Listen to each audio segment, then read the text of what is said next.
Song is to be human. This is Phantom Power.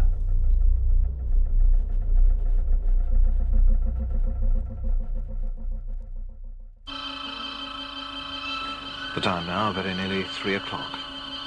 The next programme on BBC One, Songs of Praise, follows at 3:15 after a trade test transmission.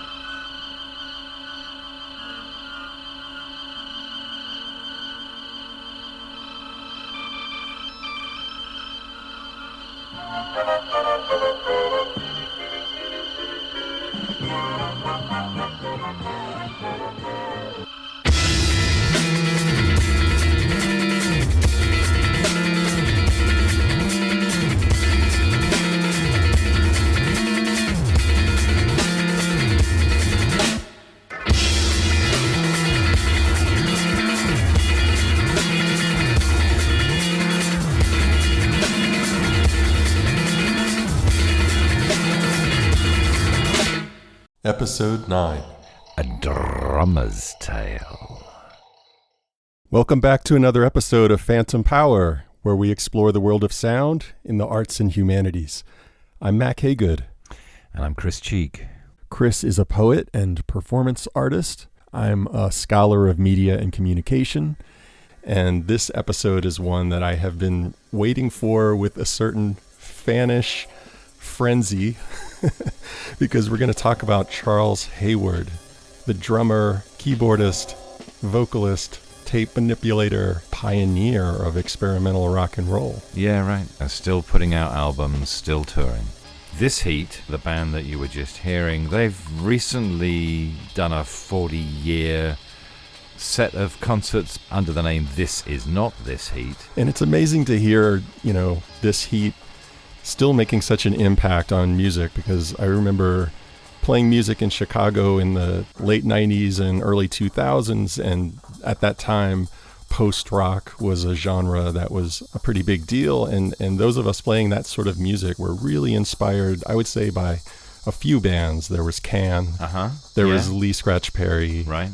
There was This Heat, right? Talk was another one. Interesting to hear that. Yeah, I like them too. Yeah, especially their later albums. And so This Heat was just a group that once you heard them, you're like, I can't believe this already existed so long ago. Right. They take a punk DIY aesthetic, and then they retain some of the immediacy of the elements of that music, but they were more involved with a very different kind of idea about the interrelationship between melody and rhythm and noise, dirty synths and dirty samplers, an expanded sense inside music making that leads into trance, ambience, precise bursts of silence. I think all of that is part of what makes their music still sound fresh. Yeah, and Charles Hayward went on to play with so many interesting bands, including Massacre with the guitarist Fred Frith and the bass player Bill Laswell. Just put out an album this year of improvisations with Thurston Moore from Sonic Youth. By the way, how do you know Charles Hayward? Loosely rubbing shoulders on and off over the years when I was playing music around various different scenes in London. The sort of person who I felt was part of a community of music makers and interested audiences over a period of about 25 years. Of course, I've been over here for a while now. It's been a while, I know.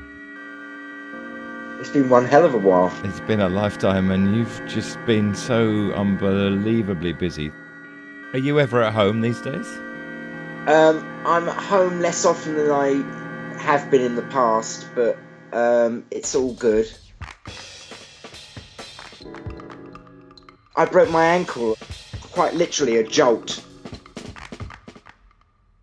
I was back to playing pretty much straight away.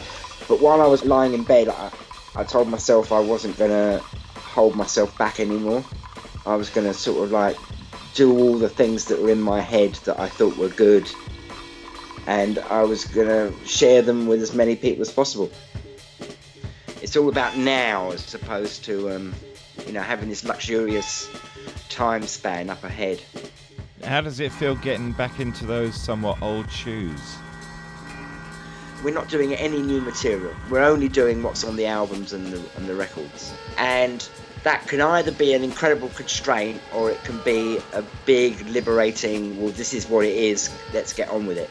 And it's been the second one, really. There was this agenda when the group was a trio, which was about moving forward. But we've found a way, by integrating it with these 5 other players, to actually completely revitalise it. The material's got now written into it from 40 years ago. For instance, on Cenotaph, the chorus is "History repeats itself."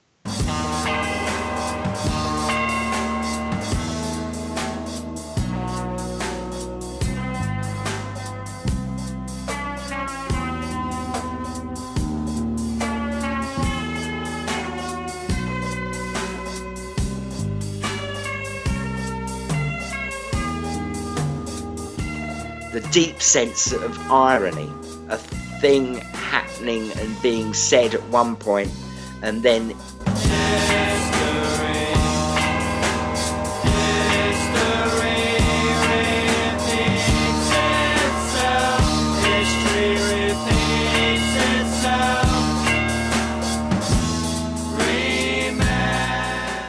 unfolding sometime later.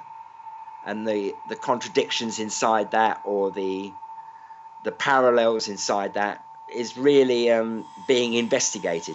Partly because history has taken us round this loop, and partly because, for instance, my daughter's in the group, and to be doing that with a younger generation, all the players are at least 20 years younger than me and Charles, with lots of new versions of what the material means, new input often about technology, or about instrumental attitudes, something beyond that concept of non-musician. Someone might say, "Well, I don't know anything about the note F sharp," but that thing where they don't know the names of the notes, but they know how to get the emotion across, and they've got their own way of doing that. Then you're constantly learning, and that's good, really.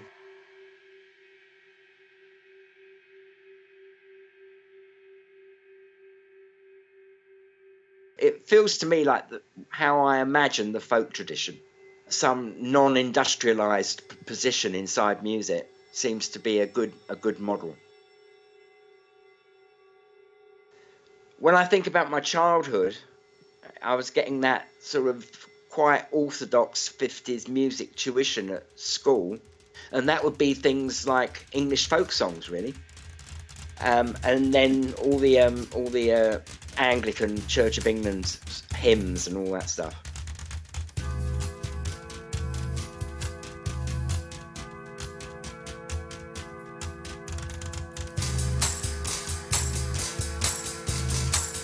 When I was young, my elders and betters said to me,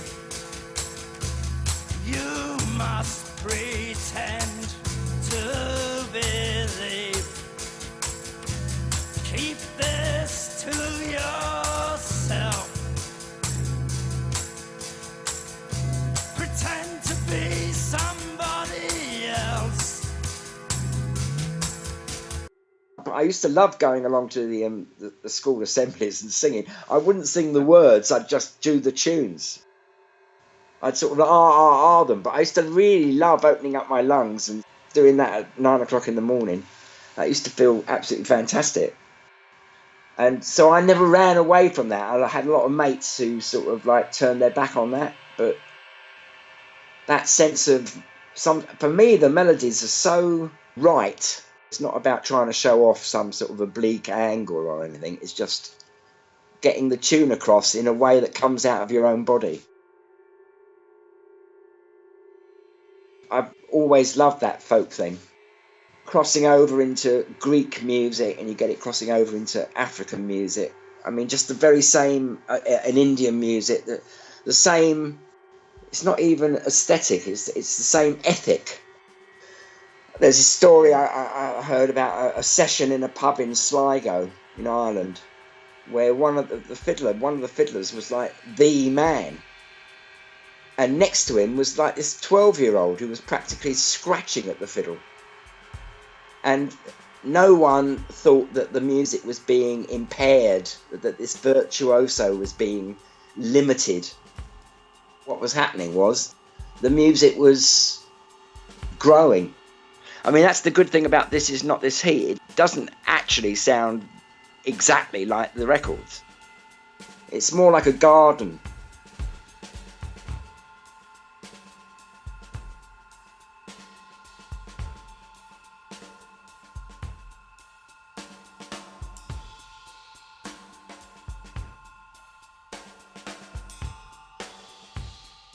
Drummer, keyboard player, songwriter, singer of songs, forward thinker and reflector on sound. So there was this heat, and then there was This Is Not This Heat, but there was a long period in between those. Yeah, there's kind of 35 years in between those two events. Charles has taken the politics of collective music production into community workshop settings. I asked him if he had a kind of ready-made travel kit that he used. I just be me.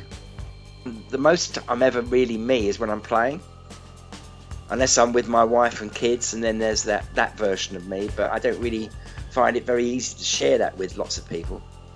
So the me that I do share with lots of people is music. I've got a thing that I can carry very easily. It's a frame drum, a djembe, a little keyboard, a melodica. I think that's basically it. Then there's a little set of bells, and my voice. Almost never words, or it's words but they're mumbled and sort of like half there. The Bell Agency grew out of disability arts workshops. So what is the Bell Agency? Well, it's like a game. It's a musical game. Anybody can play, and any number of people can play. Each person has a beater, and there is either one or more bowls made of metal. And each person can take the opportunity or the opening to strike the bowl with their beater, with their stick, not in turn, but when they are moved so to do. But then they have to wait until somebody else strikes it before they can strike it again. A music-making structure that people with varying abilities could all participate in. So this really gets into that thing he was just talking about, folk music, right? Music for the people. It started as a workshop thing with the brief that we've got to try and get funding admin and NHS, National Health Services, local coordinators, and us and people with disability. There's like 20 of us, and there's people in the group who've got all sorts of learning and sensory disabilities, or they're not even necessarily disabilities, but they're not the same as yours and mine. They give signal, and at the same time, the world often interprets the signal as meaningless or like nervous tick response or something like that. But I see it as more material in the air, and so I try and integrate that into what I make. There's also dancers that work with the people. When we say dancers and working with the people, or another word at other times has been clients, and another word has been participants. All these words, they basically divide us up into the people who are the professionals and the people who are the patients, almost. And it's only language that really does that, because when we're actually inside it together, that's the thing that this particular workshop brings, is there is no real division. the division starts again at the minute, you know, we get to 3:30 and the support workers come in. And they're good people, but we're able to afford something that's like outside of practicalities. We're in this world where we don't even explain it to each other. We just get on with it. It's very, very nice. It's very, very abstract. It refreshes your soul. And it wasn't about turn taking, where you could see that people getting uptight because they were three goes away from it being their turn. Nobody had any real over responsibility. So some people would hardly ever participate. You know, they would only make one sound in the whole thing. So that's sort of how it started. It was just a way of sharing what we can do with people who weren't musicians, and that's often when it comes out the best.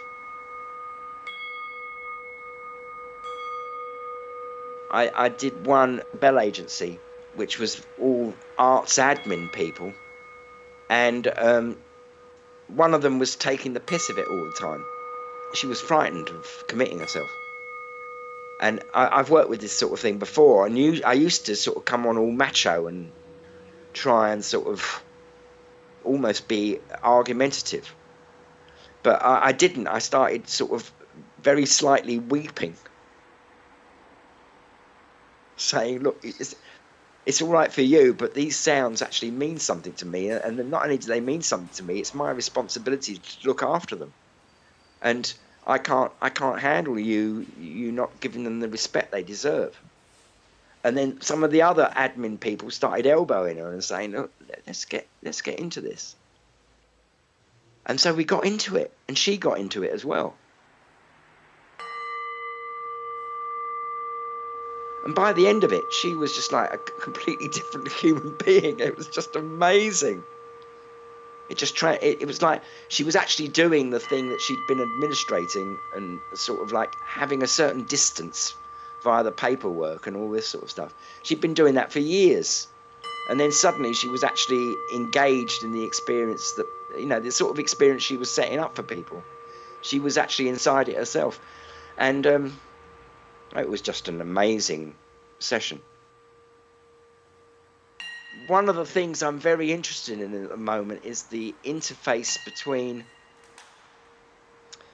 social obligation and ordinary timetables, like, oh, my train's at 4 o'clock, and zoning out, this weird thing where you can play for a quarter of an hour and it feels like war and peace, but it also feels like the batting of an eyelid. Yeah. That thing where it transcends social time, and then finding a way of bringing those two together, because in a weird sort of way they are brought together anyway. It's the very nature of performance that's got social time constraints around it. So if someone wants the bell agency to be 15 minutes, then I'll go, okay, well I'll engineer it so that it's 15 minutes.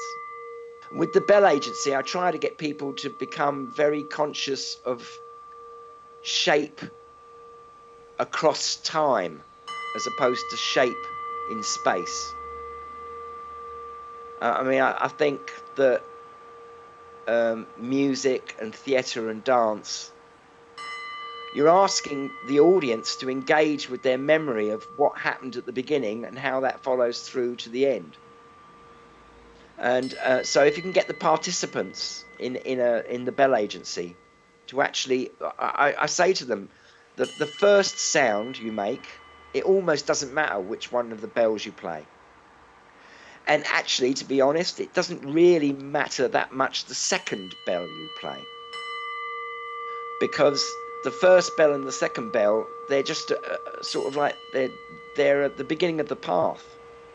But once you've got the second bell and the space between the time between the first and the second, the amount of decay you've let happen, that's sort of constraining what you really think should happen for the third sound. And The fourth sound becomes even more defined because of the first, second and third. And as you go further into the piece, each choice becomes more and more inevitable. So tune into that inevitability and obey it, as opposed to think, oh, I've got to express myself. Instead of that, just obey, and follow the obeying all the way through. And that might mean that the piece is 2 minutes long. And it might mean that the piece is 7 minutes long. But it's because of the choices you made by about sound 4 and 5. They've set up the conditions for everything else. And it's just a question of finding what those conditions are by the doing of it. But you've also got to be totally present to know when it's no longer there, when it's gone. Sometimes I'll record it, or I'll say to people, look, just a minute and a half ago, we went beyond the point. Did you hear it? We're just now waffling. The feedback from the people who participate is fascinating as well. Who's that guy, Feynman? Is it Feynman who did that whole thing about quantum moments? The Bell Agency's that.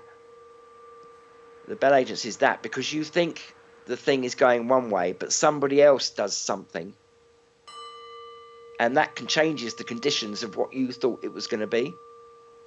Because you're only allowed to make one sound at a time. That's the only rule is you can only make one sound, and then you have to let somebody else make a sound. Yeah, it's like a conversation between attentions, and there's a kind of a sense of constraint, productive constraint that's developing as the piece goes on. That's exactly it, Chris. Yeah. That is beautiful. Yeah. Well, it is beautiful because, I mean, like, for instance, that lady I talked about at the Barbican workshop, I've been in this, trapped inside what will people think of me? Or sometimes I'm even still in this. How can I be me doing this? And well, you're not being you doing this because you're standing outside of yourself asking, how can I be me doing this? The thing to do is to just do this, and then you will find that you're being you. It washes away all these horrible burdens everyone's carrying, including me, about, you know, your personality and how you interact with people. Suddenly all that's gone because you're just obeying the sound.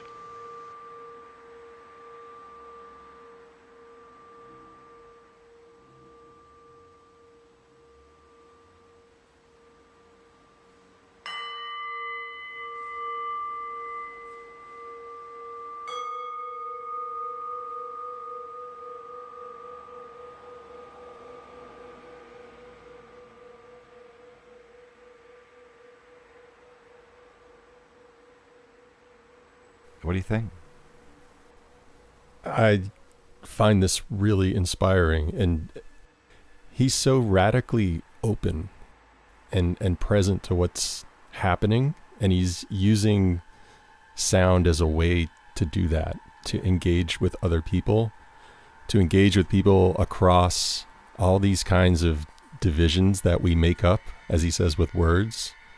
And this whole idea of disability too, you know, there's a lot of scholars who work in the field of disability and in the humanities and talk about how we have this medical model of disability that says, yeah, disabled people are people with, you know, bodies that don't work correctly. And disability scholars will instead suggest that, no, there's just a whole diverse world of different kinds of bodies. And we have social and also physical, material environments that make life more difficult for people with certain kinds of bodies.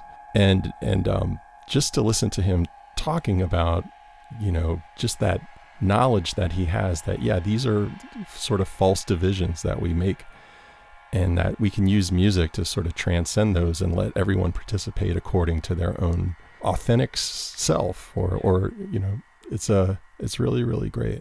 and nothing I would have expected.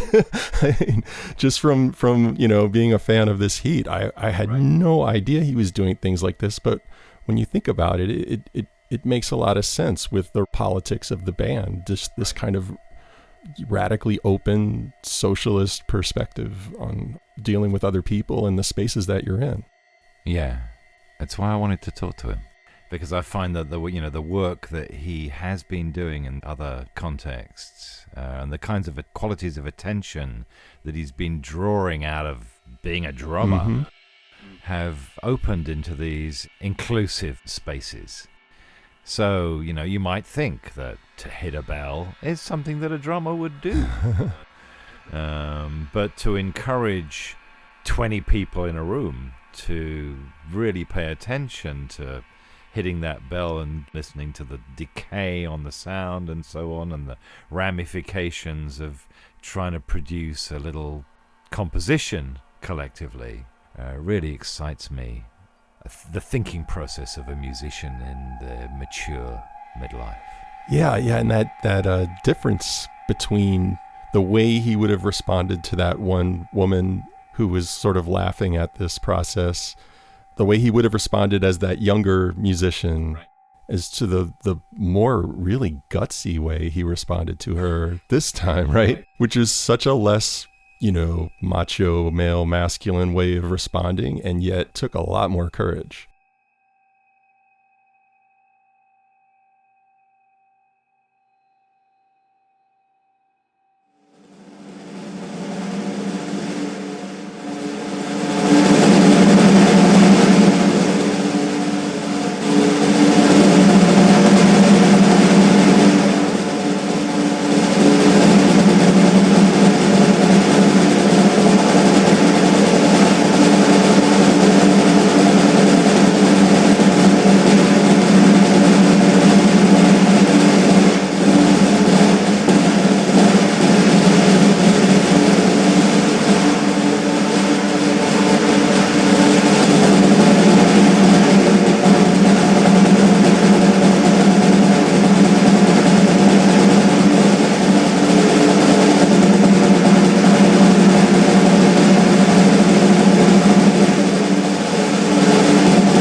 When you're performing something like 30-minute snare drum roll, and we just heard a snippet of about a minute, when all of the attention is on you, and you're kind of responsible for everything that's happening. But, I used to play hand drums a little bit. Sometimes I would sense that it wasn't me playing the drum, it was the drum playing me. And I feel like you're really exploring that in a micro level in a piece like that. If you play a roll for the normal amount of time, which is like maybe 5 seconds, and inside a piece, but if you just play, doom dap dap dap dap all you really hear is the roll. But if you only play the roll, and then you vary the roll, it brings you into focus of what actually is going on. It's no longer just it's no longer like a narrative line that's being said, or I'm using the word narrative here, or whatever. Instead of it being something that's like a building block inside some sort of linguistic parallel, it's instead purely sound. I did Barrow in Furness, Full of Noises. I did a gig with Laura and ex-Easter Island Head, and I did the 30-minute snare drum roll. And we were in this large space. In the interval, I'd gone outside for a breath of fresh air.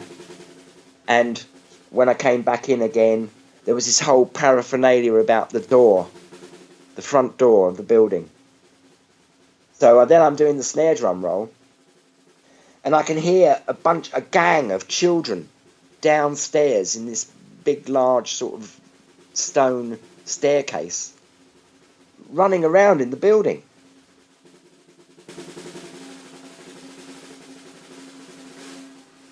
And I'm thinking, well, the reason why there was all that hoo-ha about the front door when I went out for a breath of fresh air, the reason why there was all that hoo-ha was because, you know, the backstage area wasn't completely secure and people had got all the computers for the festival, blah, blah, blah. And suddenly there's this gang of kids running around. And I take the volume down of the snare drum, and the kids disappear. And I take the volume back up again,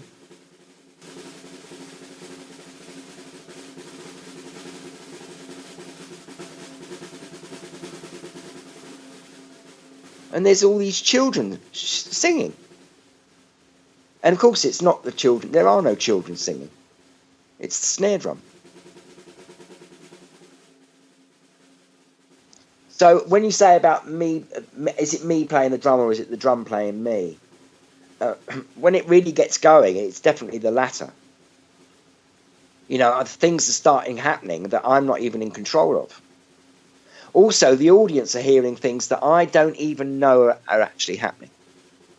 They're in a different part of the space, and they're getting something off the back corner of the ceiling, and I can't hear that. I went off and had a look at other people who do drum rolls on YouTube. So there's a whole bunch of videos of Jason Sutto, Wayne Olin, Kato Haruto, Jesse Seif.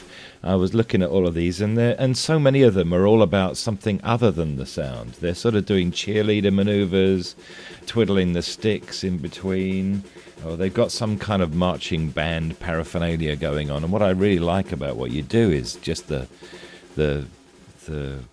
focus, the intense focus on the sound, the production of the sound, and listening and paying attention. The micro details of the piece change with the acoustic of the space.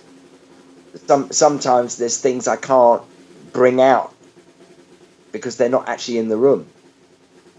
And other times something that's like, there's this bass sort of, there's this bottom thing that if you play it with a particular sort of elbow and at the center of the drum, you can bring out this sort of like this weird sort of bass subharmonic. But you can't do it in every room. You know, if the floor's not quite the right floor, it won't happen. Because I do want to record it. It can't be recorded in a definitive sense. It will change. If the acoustic space changes, then the actual piece changes. One of the kind of the cliches about punk is that people didn't know how to play their instruments. And yet you could, like if you just got 3 basic chord structures, you could bash out a song in your garage, leading in some quarters wrongly to a kind of glorification of ineptitude. Charles is saying something very different. He's pointing towards care. We heard it in the Bell Agency. He's saying, I really care about these sounds. I really care about this process. Clearly he cares about his own music making. There's care in terms of this sense of folk transmission that he was talking about. There's care in terms of just wanting to stay inside the production of a 30-minute snare drum roll and make that interesting. Get as much juice out of it as he possibly can. Take people into the kind of the granularity of the sound. Taking care is really the thread that we can pull here, and it's evident in everything that he's saying. The intellect and memory and language and the appreciation of structure through time, these things are part of the totality as well. It's not like, oh, we better be natural, so we better not do songs. It's to be human is to, song is to be human. construct from one day to the next, you know, going back to the studio to tweak the mix. That is human. It's not some sort of alien thing, and it's not, you know, in inverted commas, unnatural or something like that. That's what we are.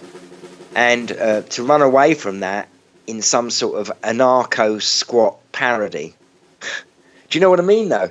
That sense of oh, it can't be right because you actually spent some time getting it you know, not perfect, but getting it to feel like you want it to feel, and you get upset if it's not quite like that. You must be an idiot. Well, it's like, no, I'm being a human being, you know. If I'd been like this after 2 days of getting engaged with the process, then maybe I was be a bit childish, a bit silly. There must be a reason why I've been doing this for years. It's to get better at it, share it more effectively.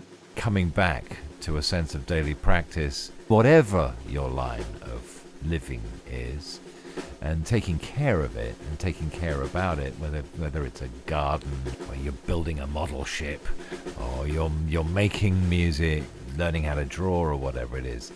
I think that taking care is a very interesting little guide that Charles Hayward suggests we might follow. Thanks so much, Charles. The pleasure's mine, Chris. Music actually fills the air for everybody.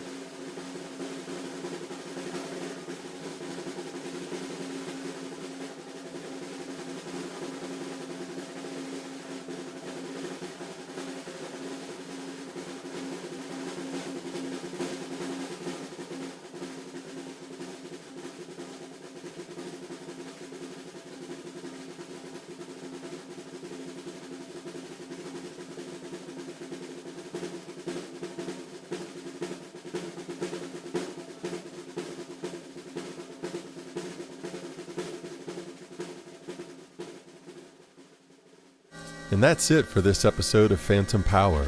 Thanks to Charles Hayward for coming on the show.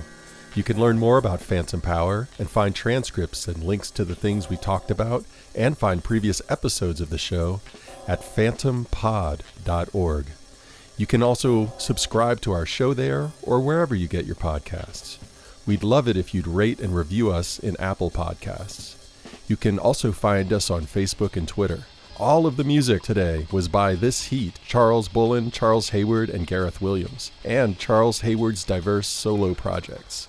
Thanks to our intern, Gina Moravec. Phantom Power is produced with support from the Robert H. and Nancy J. Blaney Endowment, the Miami University Humanities Center, and the National Endowment for the Humanities.